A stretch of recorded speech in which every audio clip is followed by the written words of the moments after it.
আমার আশঙ্কা আওয়ামী লীগ আর বিএনপিতে একটা বোঝাপড়া হইতে যাচ্ছে। আমরা কিছু ঘটনা দেখব যেখানে আওয়ামী লীগ আর বিএনপির সুর একই, কিছু ক্ষেত্রে দেখবেন পতিত আওয়ামী লীগ বিএনপির পজিশনকে সাপোর্ট করছে। আমরা শুনে নিই হাসান মাহমুদের বক্তব্য। এইটা সাহেব না, ওই গাদার ডাক্তার দিয়ে দেন, এই গাদাটার কথা শোনার আগে গাদার ডাক্তার দেন, বরকত হবে। আলমগীর সাহেব যে বলেছেন যে রাজনৈতিক দলকে নিষিদ্ধ করার আমরা কারা, এই যে প্রশ্ন তুলেছেন, আমি এটির সাথে একমত। এমনকি ছাত্রলীগকে আপনার নিষিদ্ধ করার পর, কাগজে নিষিদ্ধ করার পর সেটির বিরুদ্ধে তারা বক্তব্য দিয়েছেন, আমি তাদের এই বক্তব্যের সাথে একমত। এবং অবশ্যই গণতন্ত্র পুনরুদ্ধারের জন্য যদি প্রয়োজন হয় আমরা বিএনপির সাথে অবশ্যই একযোগে কাজ করতে আমরা তৈরি আছি। সে বলতেছে বিএনপির সাথে কোনো কোনো ক্ষেত্রে একমত, আরো বলতেছে বিএনপির সাথে তারা গণতন্ত্র পুনরুদ্ধারের আন্দোলন করবে, তারা বিএনপির আওয়ামী লীগকে নিষিদ্ধ করার পক্ষে না। মির্জা ফখরুলও বলছেন রাজনৈতিক দলকে নিষিদ্ধ করার আমরা কারা, আপনারে তো নিষিদ্ধ করতে কয় নাই, আপনি কইরেন না, অন্যদেরকে করতে বাধা দিচ্ছেন, মানে আপনারা আওয়ামী লীগের পক্ষে, ঠিক কিনা? আবার জাতীয় পার্টিও নিষিদ্ধ করার দাবি নাকি চক্রান্ত, তবে উনি কখন কি বলতেছেন সেটার কোনো হিসাব থাকে না। তাই উনি একটা কথা বললে তারপরেই উনার কথা, নিজের কথাকে উনি কন্ট্রাডিক্ট করতেছেন। উনি বলতেছেন রাজনৈতিক দলকে নিষিদ্ধ করার আমরা কারা, তাই না? আবারও দেখেন এই নিউজে কইতেছে রাজনৈতিক দলকে নিষিদ্ধ করার আমরা কারা, জনগণ সিদ্ধান্ত নেবে। মানে এই বিষয়ে ওনারা কথা বলার কেউ না, তাই না? এই ব্যাপারে উনাদের কোনো মত নাই, তাই তো? আবার দেখেন কি বলতেছেন, রাজনৈতিক দল নিষিদ্ধ চায় না বিএনপি। এখানে কিন্তু জনগণ নাই, জনগণ বাদ চলে গেছে, ওটা বিএনপি দিয়ে প্রতিস্থাপিত হয়েছে। তার মানে বিএনপি রাজনৈতিক দল নিষিদ্ধ চায় না, একবার জনগণের কাঁধে চাপাই দিল। আমরা কারা নিষিদ্ধ করার, এটা জনগণ করবে। আবার তার নিজের দল বলতেছে আমরা নিষিদ্ধ চাই না, জনগণ নাই। তার মানে আপনি তো নিষিদ্ধ চান না, তাই না? মানে আপনার শক্ত মত আছে, সেটা আওয়ামী লীগের পক্ষে, তো স্বীকার করতে হবে। শুধু তাই না, ছাত্রদল হয়ে উঠছে ছাত্রলীগের পুনর্বাসন কেন্দ্র। দেখেন ছাত্রলীগের চিহ্নিত গুন্ডারা ছাত্রদল হয়ে মিছিল করতেছে। হ্যাঁ ভাই, আপনাদের লজ্জা লাগে না? আরো আছে বিএনপির মাহমুদ্দিন খোকন, সিনিয়র নেতা গলে, আইনজীবী নেতা, সুব্রত চৌধুরী, কামাল হোসেন, তারপরে সৈয়দ আনোয়ার হোসেন, যে ইতিহাস বিকৃতিকারী এবং আওয়ামী লীগের 1 নাম্বার লেসপেন্সার, লুকাইছিল কলে, আবার সরব হচ্ছে। এখন বলতেছে অনির্বাচিত সরকার সংবিধান সংশোধন করতে পারে না। অনির্বাচিত সরকার কোন সংস্কার করতে পারে না। মাহমুদ্দিন খোকন কি কয় শুনেন। যে সরকার আসে তাদের সুবিধা মতো প্রয়োজনে তার সংবিধান সংশোধন করে কেন? যে পবিত্র দলিল যে পারে না, সেজন্য আমরা এটা ছুঁড়ে ফেলে নতুন সংবিধান রচনা করতে চাইছিলাম। আপনারা বুড়া খ্যাটাস গুলো বাধা দিলেন কেন? বালের একটা সংবিধান বানাইছেন, তাও টুকলি ভাই কইরা, তাই নিয়ে ভাবেই আম্বিয়া হাসিনার ছবি মাটিতে ফেলায় মুতে দিছিল না ছাত্ররা, ঘিরা ধইরা, দেখেছেন না? ওই সংবিধান মাটির ফেলায় মুতে দেওয়া হবে বেশি সংবিধান ছুটাইলে। যেটি যদি সংবিধান নিয়ে মিটিং ছুটাবে বুড়া খাটাস গুলা, সেটি যা ধরবেন সবাইকে, এইগুলা না থামাইলে চলতেছে না। আবার কেমন ফাজলামি দেখেন, কয়ে রাখি, জামাতের আমির কইছিল যে আমাদের সংবিধান রচিত হয়েছিল ভারতের মাটিতে। এটা প্রতিবাদ করেছে কে? সংবিধান প্রণয়ন কমিটির পরিবার সদস্যরা। বুঝেছেন? কোন রাজনৈতিক দল না, কোন গ্রুপ না, যারা সংবিধান লিখিছে, টুকলি ভাই করেছে, তার পরিবারের সদস্যরা। হ্যাঁ বুঝছে, কোটা, পরিবার কোটা। এই সংবিধান কি পারিবারিক সম্পত্তি নাকি রে বালছিন? ফাজলামি এগুলা। হাসিনা যেমন বাংলাদেশকে পারিবারিক সম্পত্তি বানিয়েছিল, এরাও সংবিধানকে পারিবারিক সম্পত্তি বানাইছে। তো ওই পারিবারিক সম্পত্তিকে কেন দেশের জনগণকে টেনতে হবে? যাই হোক, ফিরে আসি আওয়ামী রাজনীতির পুনর্বাসন প্রসঙ্গে। কেন বিএনপি আওয়ামী রাজনীতির অবসান বা নিষিদ্ধ চায় না, এমনকি চায় পারলে তাদেরকে পুনর্বাসন করে? এইখানে বিএনপির রাজনীতিটা কি? রাজনীতির একটা গুরুত্বপূর্ণ অংশ হইতেছে শত্রু চিহ্নিত করা। আপনারা দেখবেন অনেকে আমার সম্পর্কে অনেক কিছু বলে, আমি তাদের কিছুই বলি না, তার মানে আমি তাদেরকে শত্রুর মর্যাদা দেই না।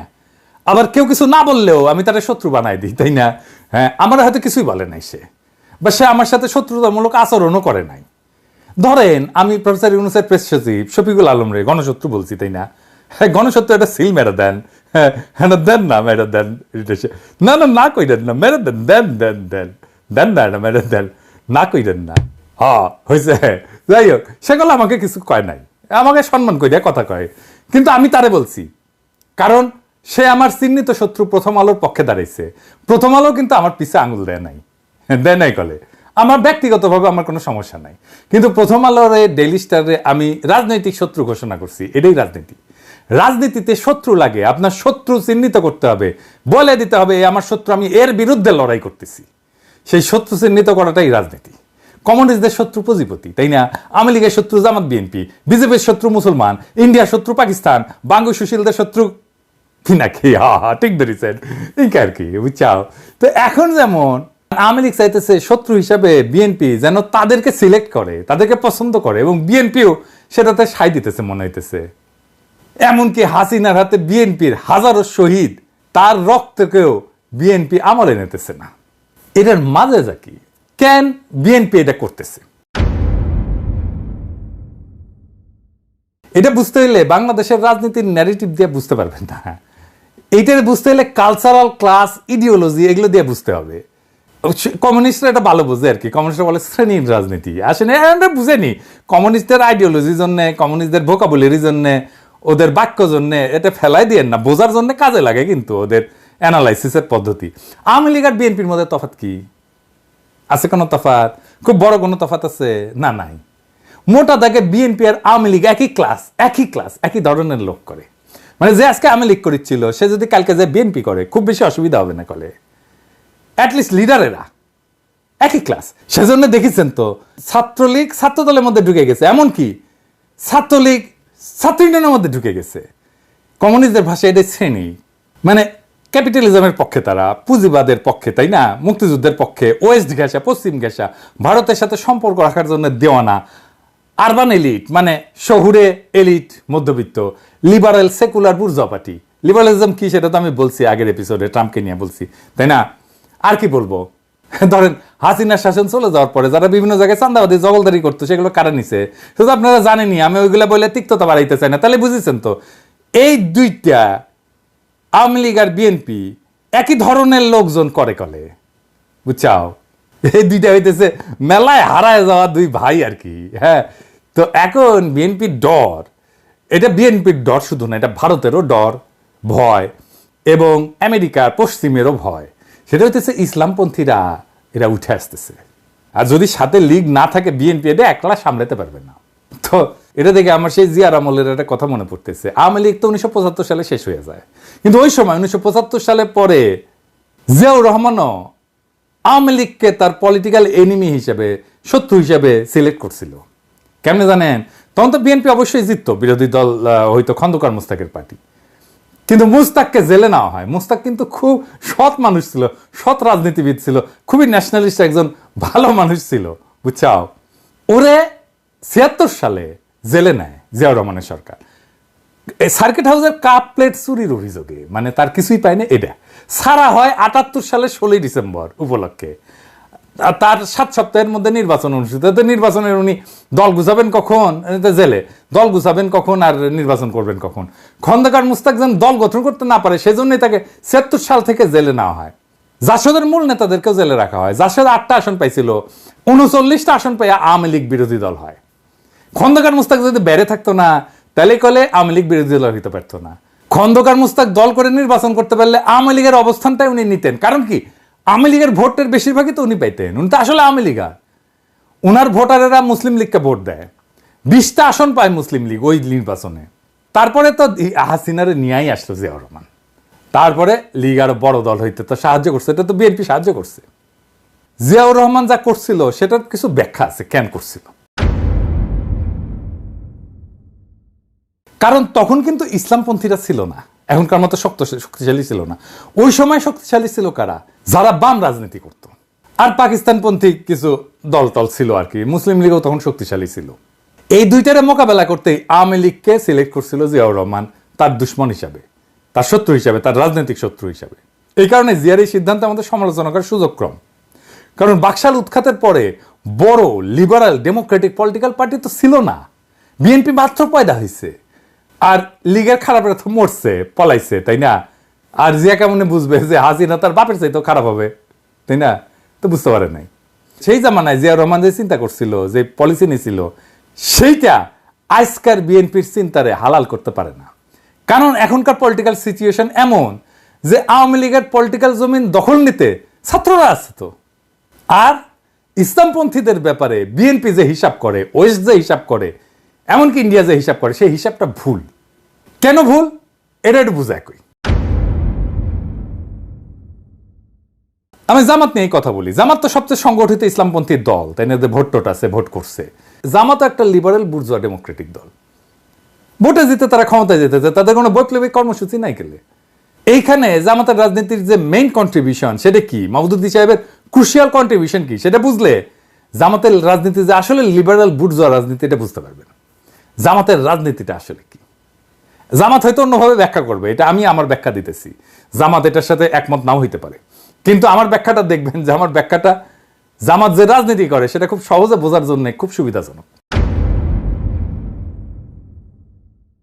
মওদুদি সাহেব যেটা বলছিলেন সেটা এইরকম যে লিবারাল ডেমোক্রেসি এটা ঠিক আছে, ভালোই, কিন্তু এটা কাজ করে না, ফাংশন করে না। কেন কাজ করে না? উনার তত্ত্ব হচ্ছে যারা এই শাসনটা চালায় তারা অসৎ। যেখানে সৎ লিবারাল ডেমোক্রেটরা আছে, যেখানে দুর্নীতি কম, সেখানে লিবারাল ডেমোক্রেসি কিন্তু ভালো ফাংশন করে। কথাটা কিন্তু সত্য। উনার এই অবজারভেশন ইজ ভেরি রাইট। তাই উনার কথা হচ্ছে লিবারাল ডেমোক্রেসি থাকবে, কিন্তু এটা শাসন করতে হবে সৎ লোক দিয়া। এখান থেকেই আসছে জামাতের স্লোগান, আল্লাহর আইন চাই, সৎ মানুষের শাসন চাই। তার মানে লিবারাল ডেমোক্রেসি চাই, কিন্তু এটা হইতে হবে সৎ মানুষ দিয়া পরিচালিত। ওই সৎ লোক তৈরির কারখানা হইতেছে জামাত শিবির, বুঝছাও? ওরা কিন্তু এই যে সততার স্কুলিংটা ভালো করে করে, আপনাদের স্বীকার করতে হবে, আপনারা ওরা পছন্দ করেন বা না করেন। সততায় অনেক উঁচু মানের নেতা কর্মী তারা তৈরি করতে পারছে, হয়তো সবাই না, কিন্তু উল্লেখযোগ্য মাত্রায় তুলনামূলক সৎ মানুষ আপনি জামাইতে পাবেন। আপনি দেখবেন অনায়াসে তাদের সাথে টাকা পয়সা নিয়ে ডিল করতে পারবেন, কোনো সমস্যা হবে না, কখনো তো হবে না এরা। তাই পলিটিক্যাল এনিমি বাঁচার ক্ষেত্রে বিএনপির আশঙ্কাটা ফালতু। আওয়ামী লীগের চাইতে বেটার আওয়ামী লীগ দেশের পলিটিক্যাল সিনারিওতে হাজির আছে। বিএনপির উচিত হবে জামাত এবং ছাত্ররা যেন মেল পলিটিক্যাল শত্রু হয় তাদের, এমনটা যেন তারা ভাবতে পারে, তারাই যেন বিরোধী দল তৈরি করতে পারে। আমি বিএনপির শীর্ষ নেতাদের বলছি যে আপনারা শুধু আগামী সরকারই গঠন করবেন না, আপনারাই নির্ধারণ করতে হবে আপনারই যে আগামীর বিরোধী দল কে হবে। আপনার বিরোধী দল করতে হবে জামাত এবং ছাত্রদেরকে। তাই জিয়াউর রহমান যেভাবে তার পলিটিক্যাল শত্রু দুশ্মন সিলেক্ট করছিলেন, ওইটারে কপি করলে এখন ভুল হবে। আপনার জিয়াউর রহমানের ভিশন এবং শাসনকে অনুসরণ করেন। পলিটিক্যাল দুশ্মন উনি কারে সিলেক্ট করছিলেন সেটারই যদি কপি করতে যান তাহলে আমসালা দুইটাই যাবে। এবার আসেন দেখি ছাত্রদের নিয়ে বিএনপি রীতিমতো তো যুদ্ধে নামছে। ছোটখাটো নেতারা কইলে কথা আছিল, কিন্তু বড় নেতারা কথা কইতেছে।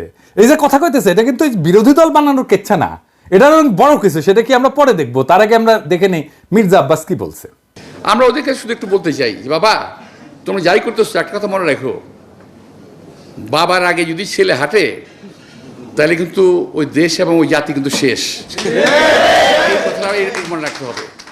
বাবাকে আগে হাঁটতে দাও, পরে তোমরা হাঁটো। বাবার কাছ থেকে শেখো কিভাবে হাঁটতে হয়, কোন রাস্তায় যেতে হয়, কিভাবে কথা বলতে হয়, শিখে নাও। বলে ফেললেন সংবিধান সংশোধন করে যাবে। আপনারা সংবিধান সংশোধনের জন্য সাজেশন দিতে পারেন, সংবিধান সংশোধন করার জন্য আপনারা কি? উনি বলতেছেন ছাত্ররা বাপদের চাইতে সামনে আগায় গেলে নাকি দেশ ধ্বংস হয়ে যাবে। এটা কেন বললেন সেটা আমাদের বুঝে দেখা দরকার আছে। আসেন সেটা একটু বুঝে দেখি। প্রথমত আমি ওনার প্রতি শ্রদ্ধা রেখেই বলতেছি, বিনয়ের সাথে।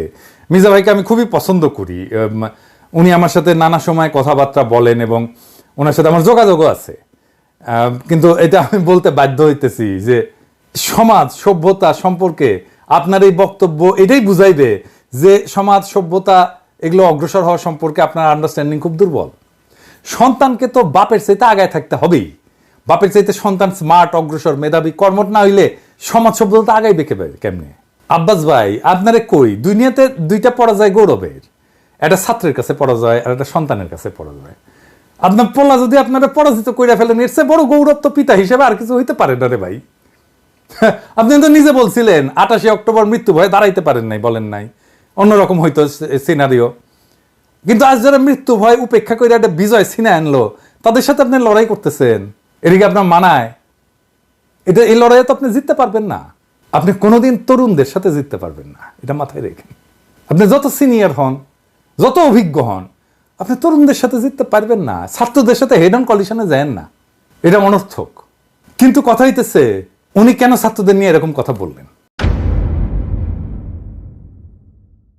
ছাত্র জনতা তাদের সর্বোচ্চ শক্তি, সাহস এবং বিপ্লবীপনা দিয়া জুলুমের প্রতিরোধ করছে এবং হাসিনার মতো একটা দানবরে উৎখাত করছে, ফ্যাসিবাদী দানবরে। এমনকি এই যে আইন ব্যবস্থা তৈরি করছিল সেটাকে উৎখাত করছে। পুলিশ মারা গেছে, প্রতিরোধ যুদ্ধে নিহত হয়েছে, অনেক পুলিশ মারা গেছে। জনগণ দেখাই দিছে যে সার্বভৌমত্ব, জনগণের ক্ষমতা, এটা সংবিধানে থাকে না, গণভবনে থাকে না, জাতীয় সংসদে থাকে না, কোথাও লেখা থাকে না। এমনকি মির্জা আব্বাসের বলা ওই যে কথাটা আছে না, যে সংবিধান কি এটা রাত খাতা, এটা মুছে ফেলবো, আসলেই রাত খাতা সংবিধান। কারণ সংবিধান তো সার্বভৌম না, ক্ষমতা হচ্ছে জনগণ, জনগণ সার্বভৌম। জনগণ না চাইলে রাষ্ট্র শাসন করার ক্ষমতা কারো নাই। এমনকি পুলিশ যদি জুলুম করে জনগণ তাকে শাস্তি দিতে পারে, সেই শাস্তি কত নির্মম ভয়ানক হইতে পারে আমরা এটা দেখছি। মাইরে পা উপর দিকে তুলে টেঙ্গে রাখছে, বিচারপতি জুলুম করলে তারও বিচার করতে পারে। এই যে সত্য, এই যে বাস্তবতা, এইটা যারা পুরনো ব্যবস্থার রক্ষক তারা মানতে পারে নাই। বিএনপি মনে করতেছে যে জনগণ যদি আওয়ামী লীগকে এভাবে ধ্বংস করে ফেলতে পারে, বিএনপিকে ধরতে কয়দিন। তাই বিএনপি সংবিধান রক্ষা করতে চায়, সুপ্পুকে রক্ষা করতে চায়, আওয়ামী লীগকে রক্ষা করতে চায়। বাংলাদেশের ছাত্র জনতা কিন্তু এই বিএনপির দেখানো ঈদের পরের বিশাল আন্দোলনের অপেক্ষা করেছিল না। এমনকি আপনাদের বিএনপির নিজের দলের কর্মীরা অপেক্ষা করে নাই, তারা এই ছাত্রদের আহ্বানে পথে নামছে, কাতারে কাতারে জীবন দিছে। আপনারা তো ভুট্টো সাহেবের মতো রিয়ালিটি মানতে পারতেছেন না। রিয়ালিটি মেনে নেন। রিয়ালিটি হইতেছে 5টা, মেনে নিলে আপনাদেরই লাভ। কি কি? 1, আওয়ামী লীগকে নিষিদ্ধ করতে হবে, সুপ্পু সহ হাসিনার ফ্যাসিবাদী শাসনের অবশিষ্টাংশ দূর করতে হবে। 3, সংবিধান ছুঁড়ে ফেলে দিতে হবে। 4, ভারতীয় আধিপত্যবাদের বিরুদ্ধে স্পষ্ট অবস্থান নিতে হবে। 5, জনগণ শুধু ভোটের অধিকারের জন্য জীবন দেয় নাই, একটা নতুন রাষ্ট্রের জন্য জীবন দিচ্ছে, এটা মাইনে নিতে হবে। আমি আমার এপিসোডের শেষে একজন করে শহীদের গল্প বলি। আজকেও একজন শহীদের গল্প বলবো। বিকেল 5:30টার মতো বাজে। ছেলে সাগর ফোনে জানায়, আব্বু আমাদের এখানকার অবস্থা ভালো না, আমাকে বিকাশে 1000 টাকা পাঠাও। আমি তখন কলাম, মনিরে সাবধানে থেকো। ফোনের কথা শেষ করেই নাড়ুয়া বাজারে যাই, বিকাশে টাকা পাঠায়। সাইকেলে বাড়ি ফিরতে ফিরতে টাকা পাইছে কিনা নিশ্চিত হতে ফোন করি, কিন্তু ফোন আর ধরে না। তখন থেকে আমার বুকটা কেমন যেন করতেছিল। মাগরিবের নামাজ শেষ করে সালাম ফেরানোর সময় পকেটের ফোন বাইজা ওঠে, মনটা কেমন আটকে ওঠে। আমার মেয়ে মুসমি ফোন করে বলে, আব্বু বাড়ি এসো। বাড়ি এসে দেখি সব এলোপাথারি, কেউ কিছু বলতেছে না। বড় জামাতা রঞ্জু এদিক সেদিক করতেছে। পরে আমার এক নাতি এসে বলছে, বাবাইর মানে সাগর মাথায় গুলি লাগছে, হাসপাতালে আছে। কথাগুলো বলছিলেন ঢাকার মিরপুর 10 নম্বর গোল চত্বরে 19 জুলাই বিকেল আন্দোলনের সময় গুলিবিদ্ধ হয়ে নিহত সাগরের বাবা কৃষক তোফাজ্জল হোসেন, রাজবাড়ীর বালিয়াকান্দি উপজেলার নাড়ুয়া ইউনিয়নের টাকাপোড়া গ্রামের দরিদ্র কৃষক তোফাজ্জল হোসেন, ছেলে সাগর আহমেদ 22 বছর বয়স, মিরপুর সরকারি বাংলা কলেজের রাষ্ট্রবিজ্ঞান বিভাগের স্নাতক 2য় বর্ষের শিক্ষার্থী ছিলেন। 20 জুলাই সন্ধ্যায় নিজ গ্রামে সাগরের লাশ দাফন করা হয়। তোফাজ্জল হোসেন বলেন, যখনই কথা হতো তখনই সাগর বলতো, আব্বু তোমাকে আর রোদে পুড়ে মাঠে কাজ করতে হবে না, চাকরি করে তোমাদের ঢাকায় নিয়ে যাব। আমার মানিক হোটেলে কাজ করত, রাতে মেসে ফেরার সময় কিছু খাবার নিয়ে আসতো, রাস্তায় থাকা মানুষকে দিত। তিনি জানান, 19 জুলাই সকালেও মা বাবার সঙ্গে সাগরের কথা হয়। সাগর ওর মাকে বলে, ঢাকার পরিস্থিতি ভালো না, আমার জন্য দোয়া করো, আন্দোলনে যাব। তখন মা বলেছিল, যেও না বাবা। তখন তোফাজ্জল বলেছিল, ও যাবে, না গেলে মুনাফিক হয়ে যাবে। তখন মায়ের কাছে দোয়া চেয়ে সাগর বলে, মা তোমার সাগরের জন্যে না, লক্ষ্য সাগরের জন্য দোয়া করো। তরুণদের এই অশ্রু ঘাম আর রক্ত তো আপনাদের ভোটে জিতে ক্ষমতায় বসার জন্য দেয় নাই। এই রক্ত অশ্রু ঘাম চুপ্পুকে রাষ্ট্রপতি রাখার জন্য দেয় নাই। এই রক্ত অশ্রু ঘাম সাংবিধানিক ধারাবাহিকতা রক্ষার জন্য দেয় নাই। এই রক্ত অশ্রু ঘাম সেই সংবিধানকে রক্ষা করার জন্য দেয় নাই যেই সংবিধান ফ্যাসিবাদের জন্ম দিছে। এই রক্ত তো ছাত্রলীগকে ছাত্র দলে ঢুকানোর জন্য দেয় নাই। এই রক্ত তো আওয়ামী লীগের ফেলে যাওয়া সাম্রাজ্য দখলের জন্য দেয় নাই। জনগণের কাছে, ছাত্র জনতার কাছে, বাংলাদেশের তারুণ্যের কাছে প্রশ্ন রেখে গেলাম। আপনারাই দেখেন, আপনাদের রক্ত আর ত্যাগকে কারা ভোটের বাক্সে ভরে ক্ষমতা উপভোগ করতে চায়। এইবার বলেন, আমাদের লড়াই কি এখনো শেষ হয়েছে? আমাদের পথ চলা কি শেষ হয়েছে এখনো? আমাদের কি এখনো জোর গলায় আবারও স্লোগান ধরার সময় আসেনি? ইনকিলাব জিন্দাবাদ।